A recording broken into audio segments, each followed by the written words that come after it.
Welcome Atlas and Polar crew members to your Aviation Safety Action Program reporting tutorial. In this module, you will learn who the partners of ASAP are and the program's objectives. We will be giving you information about the reporting site and how to submit a report. We will briefly review how the Event Review Committee works. We will then share with you the protective provisions of ASAP guaranteed to you as a crew member. Finally, we'll review the corrective action and recommendations. ASAP is about safety. ASAP is about partnership. An alliance between the company, the FAA, the union, and most importantly, you, the crew member. The goal of ASAP is to encourage employees to freely report safety information. This vital information is critical in identifying likely signs of incidents or accidents before they happen. We know that with every incident or accident, there are thousands of threats, risky individual actions, or hazardous conditions that preceded the event. In far too many cases, someone knew about these hazards and threats, but without a means to report it freely, it was not acted on. We all make mistakes in our lives every day. There are certain cultures that focus only on individual failure, while failing to look at the entire system. In such an unjust culture, the pressure is great for that person who inadvertently makes a mistake. Once the focus is on the outcome of an event resulting from human failure, the opportunity is forever lost to analyze the role of the rest of the entire system in which the individual merely acted. The fact is that the rest of the system is largely made up of humans who also err in seemingly innocent ways. So ASAP nurtures the development of just culture in an organization. And just culture looks not only at the event failure sequence, but at the fundamental intent of the individual involved.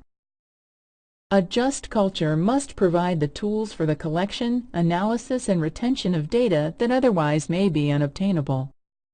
ASAP has specific protective mechanisms that both the FAA and the company agree to honor in the MOU.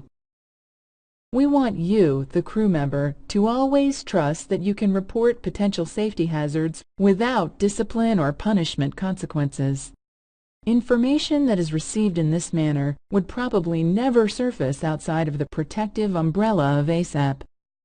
Once we understand the individual intent, we always look at the wider system to see if there are lessons we all need to learn. Now we turn our focus to the reporting side of ASAP. The main objective of this module is to provide information on how to log on and navigate the reporting site. To facilitate safety reporting, we use a web-based application tool called WBAT. This system is designed for airlines and industry operators to enhance their safety program. We contracted with the FAA to access this site, which is used by more than 80 others throughout our industry. WBAT provides the means for you, the crew member, to submit safety reports. Go to GlobalNet and log in.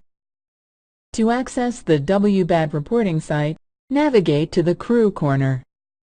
On the Crew Corner, you'll see the orange Aviation Safety Action Program icon. Click on it. You'll be directed to the WBAT landing page. As you can see on this landing page, you have a number of different explanations. It gives you a brief introduction to the wider program. It informs you about ASAP, safety concern reporting, and fatigue reporting.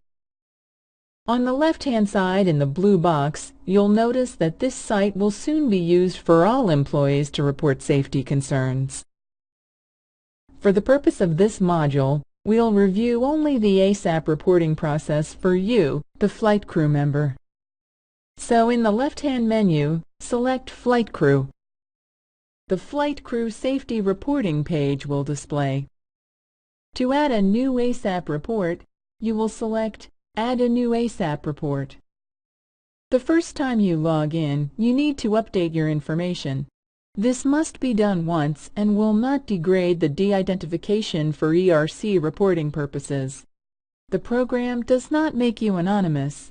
It does protect your identity during ERC review. Required fields in the ASAP report are those shown in red. The rest of the fields are variable since they differ from event to event. They are vital to accurate reporting and help us create a database that the first-hand witness is best able to describe. That's you. To update your information, select Update Information in the left menu. A box will pop up where you'll be required to update your information. Again, the fields that are in red are required to be entered, and those in blue, like your email address, are just recommended fields, but are no less vital. The email will be the means to let you know that the status of your report has changed as the process runs its course. Your information is housed in a secure site.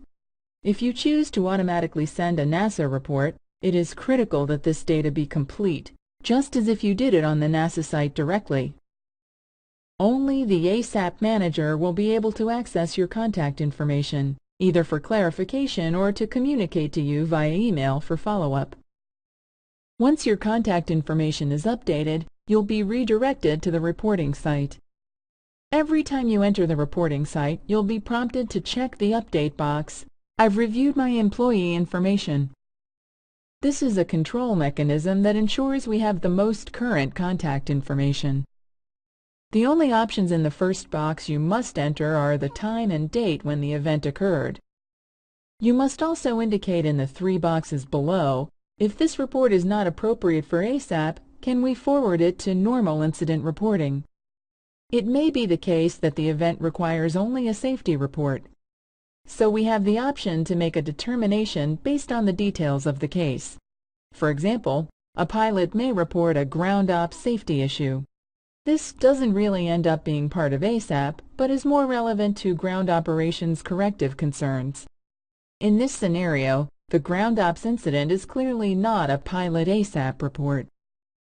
Finally, you're prompted to indicate whether you also want to submit the report to the NASA Aviation Safety Reporting System. The NASA Aviation Safety Reporting System operates under a protective umbrella as well. We recommend that for all cases involving pilot safety issues or operational or regulation safety events, that you select Yes. The process is automatic and saves everyone time. Make sure you have left an email and your personal information so the NASA report can be complete. As you can see, this report has many boxes that you can check or bypass if not relevant to your event. At this point, it may become confusing for some of you, which may frustrate you with the potential information overload. However, you'll make your greatest contribution to the effectiveness of this ASAP by being detailed in your report and taking the time to provide as much information as possible. But as you can see, some of the items may not be applicable at all.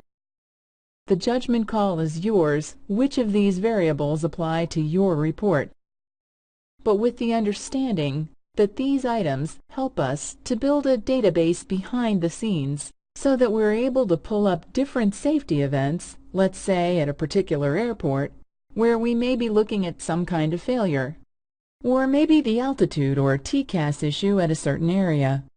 We can enter the reporting site and run all the TCAS issues reported in the JFK airport during a specified time period. The only way we can create this data query is if you help us plot these details by selecting the relevant boxes. Only you have the knowledge of the event to categorize it this accurately.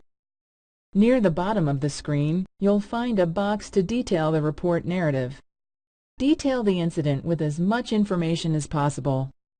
Always leave out crew names and any information that may identify you or others involved in the event. Bear in mind that the narrative is the primary source to review incident details. Try to answer the what, where, when, how, and if you know, the why.